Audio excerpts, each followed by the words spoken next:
सोचिए आपकी वो ज़मीन जिसे आपने अपने पसीने से सींचा, जिस पर आपके हक की मोहर है, लेकिन कोई दूसरा व्यक्ति उस पर अवैध कब्जा कर ले, तो क्या आप चुप बैठेंगे? नहीं, उस व्यक्ति का इलाज करेंगे। और उसका इलाज ऐसे नहीं कि आप उसके साथ लड़ाई झगड़ा करें, उसका सर फोड़ दें या फिर अपने गुंडे वहाँ पर लेकर के जाए, उसका सामान बाहर फेंक दे। यदि आप ऐसा करेंगे तो फिर पहले आपके खिलाफ कार्रवाई होगी, उस व्यक्ति को बाद में देखा जाएगा। तो कौन से तरीके हैं, कौन से ऐसे कानूनी रास्ते हैं जो एक अवैध कब्जाधारी को मजबूर कर देंगे कि वो आपकी ज़मीन को छोड़े? विधि वार्ता के खास एपिसोड में आपका स्वागत है, जहां पर आज मैं आपको बताने वाला हूं 5 ऐसे कानूनी उपाय, 5 ऐसे अचूक तरीके जो एक अवैध कब्जाधारी को मजबूर कर देंगे और वो पीछे हट जाएगा। तो आप कैसे कैसे इन तरीकों का इस्तेमाल करेंगे? यदि पहले से आपको कोई इनमें से तरीका पता भी हो तो आप वीडियो को स्किप कर सकते हैं, आगे का तरीका जानें, लेकिन बेहतर होगा कि आप पूरा वीडियो देखें ताकि आप पॉइंट टू पॉइंट सारी बातों को समझ सकें। यदि आप चैनल पर पहली बार आए हैं तो आपसे आग्रह है, निवेदन है, गुजारिश है कि आप एक सब्सक्राइब करें, क्योंकि ये एक बड़ा मंच बनने वाला है और आपके समर्थन की आवश्यकता है। यदि आप एक सब्सक्राइब करेंगे तो हमें और भी बेहतर विषयों पर वीडियो बनाने की आवश्यकता होगी। आपके साथ के बगैर कुछ भी मुमकिन नहीं है। तो आपसे अनुरोध करता हूँ कि एक सब्सक्राइब कर लें ताकि और भी बेहतर विषयों पर वीडियो लाई जा सके। दोस्तों, बात करते हैं सबसे पहले और एक महत्वपूर्ण तरीके की। तो सबसे पहला तरीका एक बेसिक सा फंडा है, वो है अपने दस्तावेजों को इकट्ठा करना। यानी आपके जो मालिकाना हक के दस्तावेज़ है, कौन कौन से दस्तावेज है वो भी बताऊंगा। तो जो आपके दस्तावेज़ है उनको इकट्ठा करना, क्योंकि कानून में जब आप किसी भी मामले में उलझते हैं, कानूनन जब आपके साथ कुछ भी होता है, तो ऐसे में केवल मौखिक बातों के आधार पर कोर्ट को अपने पक्ष में नहीं लिया जा सकता, या किसी भी अधिकारी को, किसी पुलिस वाले को, राजस्व प्रशासन के अधिकारी को आप अपने पक्ष में नहीं ले सकते जब तक आपका दस्तावेजी पक्ष मजबूत ना हो। तो आपको सबसे पहले तो अपना दस्तावेजी पक्ष मजबूत करना है, ताकि दस्तावेज़ों के आधार पर आप किसी भी अधिकारी से गुजारिश कर सके, कोर्ट से निवेदन कर सके कि साहब हमारी प्रॉपर्टी है और इस व्यक्ति ने अवैध कब्जा कर रखा है। लेकिन यदि आपके पास दस्तावेज़ नहीं होंगे, आपके पास पुख्ता प्रमाण नहीं होंगे, आप दस्तावेज़ों को सीरियल से लगा करके नहीं रखेंगे और नहीं बता पाएंगे, सही प्रकार से दस्तावेज़ों के आधार पर नहीं बता पाएंगे, तो ऐसे में आपका दस्तावेजी पक्ष कमज़ोर होगा। और दस्तावेजी पक्ष कमज़ोर होने का अर्थ है कि आपका केस कमज़ोर होना। तो सबसे पहले ये ज़रूरी है कि आप अपने दस्तावेजी पक्ष को मजबूत करें। ज़मीन की रजिस्ट्री या फिर बंटवारे का कागज़, ये दोनों चीज़ मैंने आपको क्यों बताई, तो ये दो प्रकार की प्रॉपर्टी में काम आती है। एक होती है आपकी सेल्फ एक्वायर प्रॉपर्टी, जिसे आप अपनी कमाई से खुद खरीदते हैं। आपने कोई मकान खरीदा, आपने कहीं पर ज़मीन खरीदी, कहीं प्लॉट खरीदा, तो वो आपकी सेल्फ एक्वायर प्रॉपर्टी है, क्योंकि आपकी कमाई से वो अर्जित की गई है, आपने अपने पैसे दिए हैं उसे खरीदने के लिए, तो वो होगी आपकी सेल्फ एक्वायर प्रॉपर्टी, सब अर्जित संपत्ति। ऐसी संपत्ति के विषय में बैनामा होना बहुत ज़्यादा ज़रूरी है। बैनामा आपके नाम पर हो तो आपका दस्तावेजी पक्ष मजबूत होता है। वहीं दूसरी तरफ है आपकी अनसेस्ड प्रॉपर्टी, जो आपको पूर्वजों के द्वारा मिलती है, जो आपको पीढ़ी दर पीढ़ी मिलती है। तो यदि अनसेस्ड प्रॉपर्टी में बंटवारा नहीं हुआ है तो आप केवल अपना अकेले का हक उस पर नहीं जता सकते, परिवार के सभी सदस्यों का हक होता है। कई बार ऐसा होता है कि भाई भाई की ज़मीन कब्जा लेता है, भाई भाई की ज़मीन पर कब्जा कर लेता है, एक भाई के कब्जे में पूरी पैतृक संपत्ति है लेकिन दूसरा भाई नहीं ले पा रहा है। तो ये कमी किस चीज़ की है? ये कमी है बंटवारे की। यदि आपके पास बंटवारे का प्रमाण हो तो वो भी आपको अपने पास रखना होगा, ताकि आप ये कह सकें कि साहब ये हमारी प्रॉपर्टी है और दूसरे व्यक्ति के द्वारा बिना किसी वैध दस्तावेज और प्रमाण के कब्जा किया गया है। तो सबसे पहले तो यही दोनों चीज़ अपने पास रखिए, या तो रजिस्ट्री हो या फिर बंटवारे का प्रमाण पत्र हो, जैसे भी आपकी प्रॉपर्टी है उसके हिसाब से। दूसरी चीज़ है खसरा खतौनी की प्रमाणित नकल। खसरा खतौनी होते हैं राजस्व रिकॉर्ड, जो आपके मालिकाना हक को साबित करते हैं। ये एक सरकारी रिकॉर्ड है, तो उसमें भी नाम होना बहुत ज़्यादा ज़रूरी होता है। यदि खसरा खतौनी में आपका नाम है तो उसकी प्रमाणित नकल प्राप्त करें। प्रमाणित नकल आपको तहसील से मिलेगी, जिस पर मोहर लगी होती है रजिस्ट्रार कानूनगो की।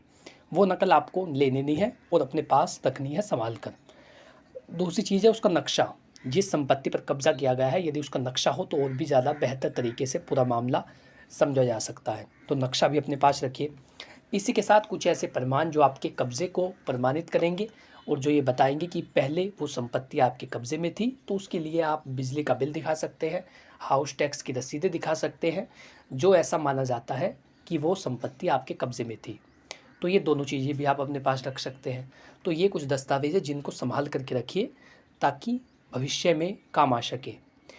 इन दस्तावेज़ों को इकट्ठा करने के बाद आते हैं दूसरे बिंदु पर, आपको क्या करना होगा, तो वो है दस्तावेज इकट्ठा होते ही तुरंत पुलिस के पास जाए और उसमें शिकायत दर्ज कराए।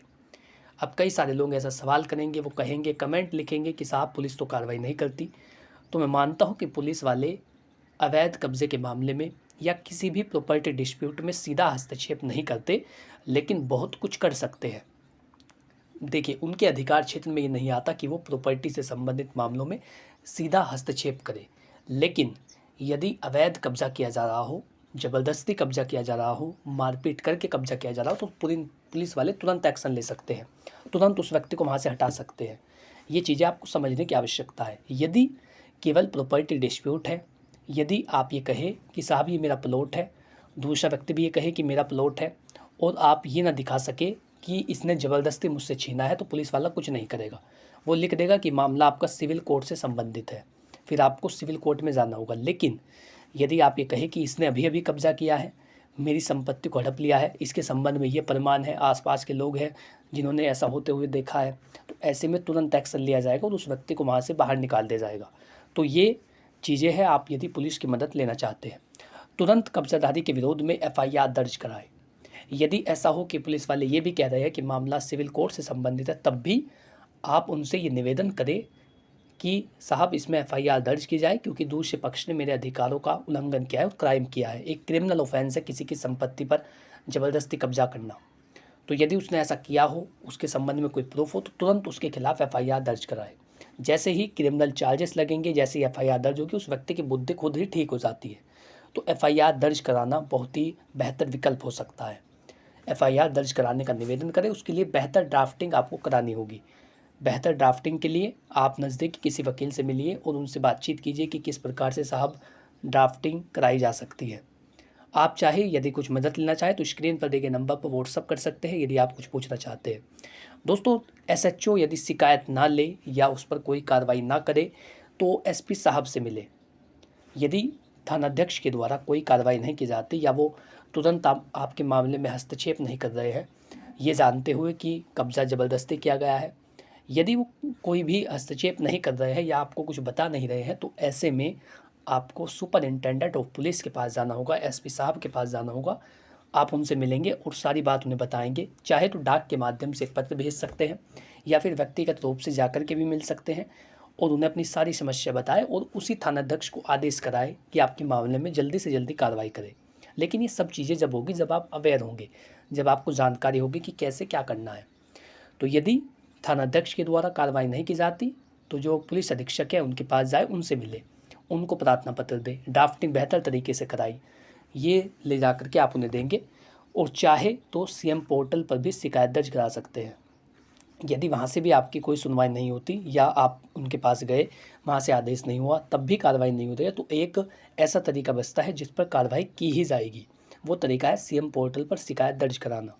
जब आप CM पोर्टल पर, मुख्यमंत्री पोर्टल पर शिकायत दर्ज कराएंगे तो उसके बाद आपको एक रेफरेंस नंबर मिलता है, एक्नॉलेजमेंट नंबर मिलता है, उसे डाल करके आप उसका स्टेटस भी चेक कर सकते हैं। उस पर तो कार्रवाई की ही जाएगी 30 दिनों के अंदर।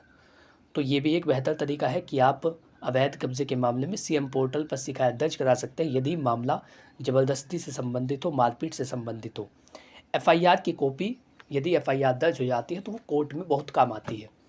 फिर ये बताने में सहायता मिलती है कि इस व्यक्ति ने क्रिमिनल ऑफेंस किए थे, ज़बरदस्ती कब्जा किया था, जिसके संबंध में इतनी तारीख को इसके खिलाफ FIR दर्ज कराई गई। तो ये चीज़ें बहुत ही महत्वपूर्ण होती हैं। आप सोच रहे होंगे कि पुलिस वाले मदद नहीं करेंगे, लेकिन ना करते हुए भी बहुत सारी मदद आपके पक्ष में हो जाती है यदि आप सही प्रकार से सारे कदम उठा रहे हैं। सबसे ज़्यादा ज़रूरी क्या है, वो ये कि आप अपनी बातों को सही प्रकार से बता सकें। आप ये कह सकें कि हाँ साहब, ये कब्ज़ा जो किया गया है वो मारपीट करके किया गया है, दुर्व्यवहार करके किया गया है, या हमारा सामान बाहर फेंक दिया गया, गुंडे बुलाए गए, हमारी संपत्ति को खाली कर दिया गया और अपना कब्ज़ा कर लिया गया, इसके संबंध में ये हमारे पास प्रूफ है। तो फिर उसको खाली करा दिया जाता है, तुरंत आपको कब्ज़ा वापस दिला दिया जाएगा। दोस्तों, तीसरा तरीका है तहसील और SDM कोर्ट में आवेदन करना। ये जो प्रक्रिया है ये कोर्ट से अलग होती है। अभी तक आप कोर्ट में नहीं गए हैं, यदि आप चाहे तो प्रशासनिक अधिकारियों की भी मदद ले सकते हैं। तहसीलदार साहब के पास जाए या SDM साहब के पास जाए, राजस्व अभिलेखों के आधार पर शिकायत करें। जो आपके रेवेन्यू डॉक्यूमेंट्स है, खसरा खतौनी है, नक्शा है, यदि खेत पर कब्जा किया गया है तो उसके लिए भी आप शिकायत दर्ज करा सकते हैं। यानी जो राजस्व के अधिकारी है, जैसे कानूनगो है, पटवारी है, तहसीलदार साहब है, ये ऐसे मामलों में कार्रवाई करते हैं जब कब्जा जो है वो इस चीज़ से संबंधित हो जो राजस्व भूमि है या फिर जो राजस्व के जो अधिकार है उसके अधिकार क्षेत्र में आती हो। तो ऐसी भूमि पर तहसीलदार साहब और एसडीएम साहब भी संज्ञान ले सकते हैं।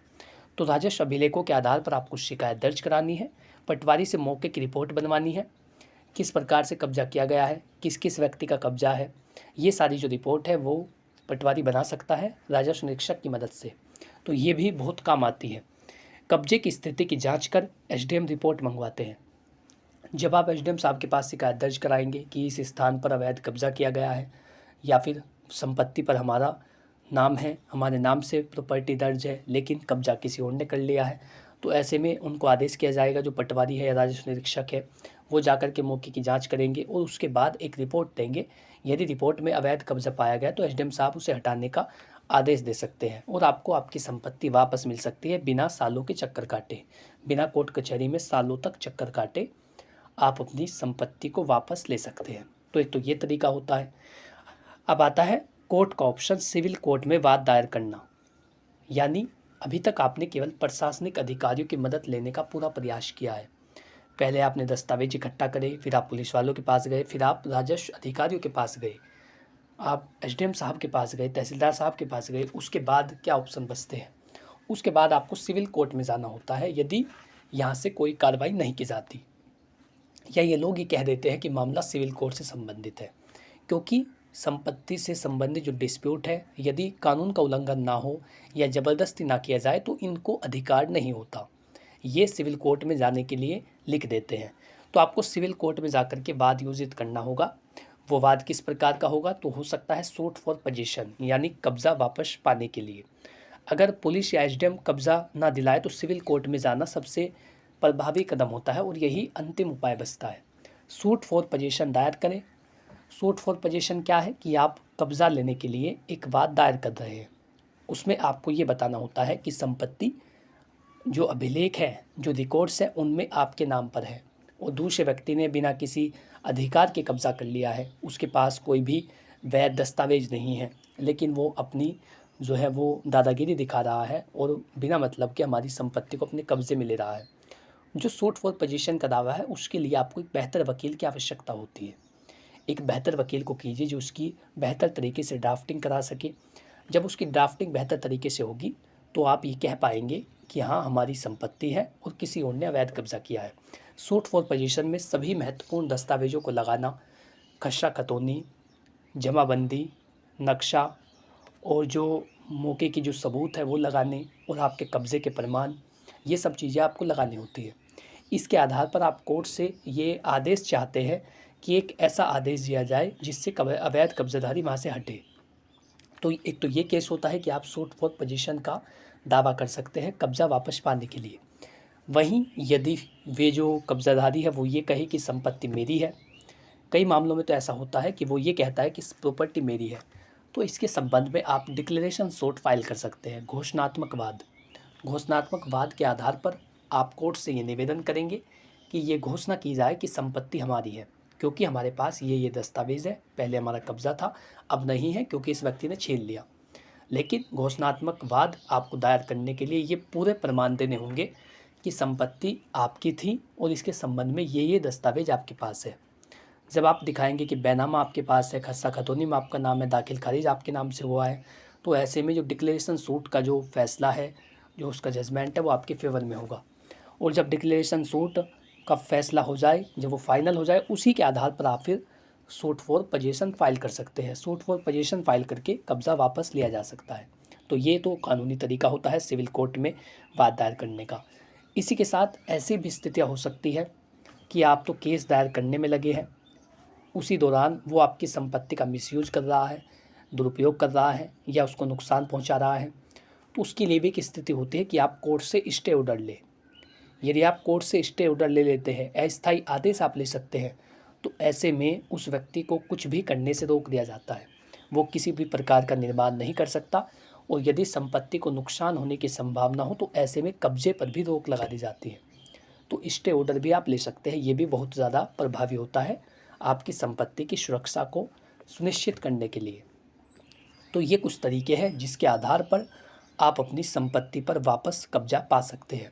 अब आपके लिए कुछ ज़रूरी सुझाव है जिनका पालन आपको करना चाहिए यदि आप नहीं चाहते कि आपकी संपत्ति किसी और के हाथों में चली जाए, यदि आप नहीं चाहते कि कोई दूसरा व्यक्ति आपकी प्रॉपर्टी का मिसयूज़ करे, तो ऐसे में ज़रूरी है कि आप इन नियमों को समझें और जो ज़रूरी सुझाव मैं आपको दे रहा हूँ उन सभी का ख्याल रखें। सबसे पहला सुझाव आपके लिए है कि खुद से कभी भी कब्ज़ा हटाने की कोशिश ना करें। कभी भी अपने आप से कब्ज़े को हटाने की कोशिश ना करें, उस व्यक्ति के साथ दुर्व्यवहार ना करें, झगड़ा ना करें, मारपीट ना करें। यदि आप ऐसा करेंगे तो ऐसे में झगड़ा और ज़्यादा बढ़ता है, फिर वो एक अलग मोड़ ले लेगा, फिर वो प्रॉपर्टी डिस्प्यूट नहीं होगा, फिर वो मारपीट का केस हो जाएगा। जहाँ पर मारपीट का केस होगा तो आपके अगेंस्ट में एफआईआर दर्ज की जाएगी और आपके खिलाफ क्रिमिनल चार्जेस लगेंगे, आपको जेल भी जाना पड़ सकता है। तो इसीलिए कभी भी खुद से कब्ज़ा हटाने की कोशिश ना करें, कानून आपके साथ है। यदि आप सही में वो संपत्ति आपकी है तो आपकी संपत्ति को कोई नहीं छीन सकता, वो प्रॉपर्टी आप ही को मिलेगी, लेकिन धैर्य बनाए रखना होगा।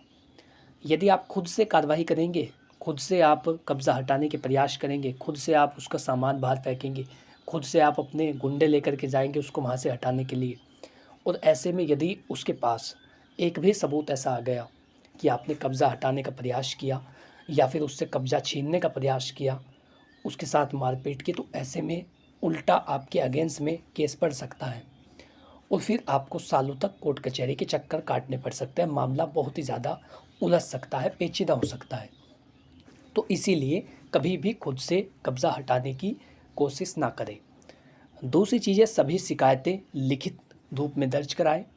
जिस भी विभाग में आप शिकायत दर्ज करा रहे हैं लिखित रूप से कराएं और एक सही तरीके से कराएं, सटीक तरीके से कराएं, क्योंकि उसके आधार पर ही आपके बयान भी होते हैं। यानी कोई झूठ बात भी ना लिखवाए जिसको आप कोर्ट में साबित ना कर सके, इतनी भी बात ना लिखवाए कि अधिकारी को पता ही ना चले कि आपका मामला क्या है। यानी शिकायत को एक फॉर्मेट में तैयार किया जाता है, एक व्यवस्थित तरीके से लिखना होता है ताकि आप अपनी पूरी बात कह सकें और अधिकारियों को ये समझ में आए कि आपका मामला वास्तव में है क्या, संपत्ति पर मालिकाना हक किसका है, संपत्ति किस व्यक्ति के नाम पर दर्ज थी। ये सारी जो दस्तावेज़ है वो उनका आप हवाला दे करके वो अपनी जो शिकायत है वो लिखते हैं और उसी के आधार पर आगे की जो कार्रवाई है वो की जाती है।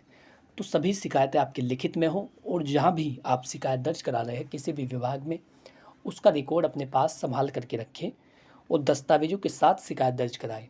शिकायत पर लिखवाएं संलग्न, और संलग्न के नीचे वो चीज़ें लिखिए जो जो दस्तावेज आप शिकायत पत्र के साथ लगा रहे हैं, ताकि कोई भी दस्तावेज मिस ना हो, अधिकारी उसे गुम ना कर दे। तो ये कुछ चीज़ें हैं जिनका आपको ख्याल रखना है। इसी के साथ कब्ज़ा होते ही तुरंत एक्शन लें, वरना केस कमज़ोर हो सकता है। कई सारे ऐसे व्यक्ति हैं जो ये सोचते रहते हैं कि अवैध कब्ज़ादारी ने कब्ज़ा कर लिया, हम शिकायत करेंगे करेंगे करेंगे, और वो करते नहीं हैं। कई साल हो जाते हैं, उसके बाद वो जो कब्ज़ादारी है वो एडवर्स पोजीशन का दावा करता है, वो ये कहने लगता है कि प्रॉपर्टी मेरी है। आसपास के लोगों को भी ये दिखता है कि संपत्ति पर तो यही रह रहा है, इसी की होगी, तो वे भी उसके पक्ष में गवाही दे देते हैं क्योंकि उसकी इतना जान पहचान हो चुकी होती है। तो इन चीज़ों का आपको ख्याल रखना है। यदि कब्ज़ा किया गया तो तुरंत एक्शन लेने हैं, यदि कब्ज़ा किया गया है तो तुरंत कानूनी कार्रवाई करानी है, तुरंत अवैध कब्ज़ादारी को हटाने के लिए शिकायत देनी है। भले ही पुलिस वाले कोई कार्रवाई ना करे, लेकिन आपके पास एक रिकॉर्ड होना बहुत ही ज़्यादा ज़रूरी होता है कि हाँ कब्ज़ा किया गया है। तो ये चीज़ें आपके काम की है। यदि आप शिकायत दर्ज कराएंगे तो एक रिकॉर्ड आपके पास होगा जिसके आधार पर आप प्रशासन से ये गुहार करेंगे कि हमने तो पहले भी कब्ज़ा हटवाने की कोशिश की थी, आपने कोई कार्रवाई नहीं की। या फिर आप कोर्ट से ये बता सकते हैं कि अवैध कब्ज़ाधारी जो अपना मालिक होने का दावा कर रहा है उसका दावा गलत है और एडवर्स पोजीशन की शर्तें लागू नहीं होती, क्योंकि हम बहुत सालों से उसके खिलाफ शिकायत दे रहे हैं। एडवर्स पोजीशन की एक ये शर्त होती है कि यदि मकान मालिक जो संपत्ति का मालिक है, यदि वो कई सालों से कोई कार्रवाई नहीं कर रहा है, लापरवाही बरत रहा है और जो कब्ज़ादार है वो खुले तौर पर लगातार रह रहा है, तो ऐसे में वो उसका मालिक बनेगा। लेकिन यदि आपने शिकायत दर्ज करा दी तो उसका दावा खारिज हो जाएगा। तो शिकायत कराना बहुत ही ज़्यादा ज़रूरी होता है यदि आप अपनी संपत्ति को बचाना चाहते हैं।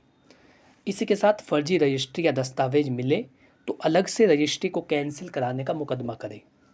यदि अवैध कब्जाधारी ये कहे कि हमने तो बैनामे से खरीदी थी और वो बैनामा दिखा दे, ऐसे बहुत सारे फर्जी लोग हैं, बहुत सारे ऐसे हैं जो कानून को गुमराह करने के लिए दस्तावेजों को दिखाते हैं। तो यदि उसके द्वारा कोई ऐसा दस्तावेज दिया जाए जिसमें वो ये दावा करे कि मैं मालिक हूँ और इसके संबंध में मेरे पास ये दस्तावेज है, तो ऐसे में उसके दस्तावेजों को खारिज कराने के लिए, रजिस्ट्री को कैंसिल कराने के लिए अलग से वाद दायर करें। उसकी रजिस्ट्री कैंसिल होगी, उसके खिलाफ धोखाधड़ी का केस दर्ज कराए और उसकी बुद्धि को सही करे। तो ये तरीका होता है अपनी संपत्ति को वापस लेने का, पूरा एक कानूनी फॉर्मेट होता है। यानी अब आप अगर इससे बाहर जाएंगे या आप खुद से कब्जा हटाने का प्रयास करेंगे तो आप अपना खुद का नुकसान करेंगे। आशा करता हूँ कि जानकारी आपको अच्छी लगी होगी। इस वीडियो के माध्यम से आप समझ पाए होंगे कि कैसे अवैध कब्जाधारी को हटाने के लिए कानूनी कार्य किए जाते हैं, कैसे आप अपनी संपत्ति को वापस पा सकते हैं। यदि ये जानकारी आपको अच्छी लगी हो, इस वीडियो के माध्यम से आप कुछ भी समझ पाए हो, तो उसके लिए आपसे आग्रह करता हूँ, निवेदन करता हूँ, गुजारिश करता हूँ कि यदि आप चैनल पर पहली बार आए थे और इस चैनल के माध्यम से आपने पहली बार वीडियो देखी है, तो आज ही सब्सक्राइब कर ले, ताकि हम इस मंच को एक बड़ा कानूनी मंच बना सकें जहाँ पर आपके अधिकारों की बात की जाए। Thank you for watching this video. अपना कीमती समय देने के लिए धन्यवाद।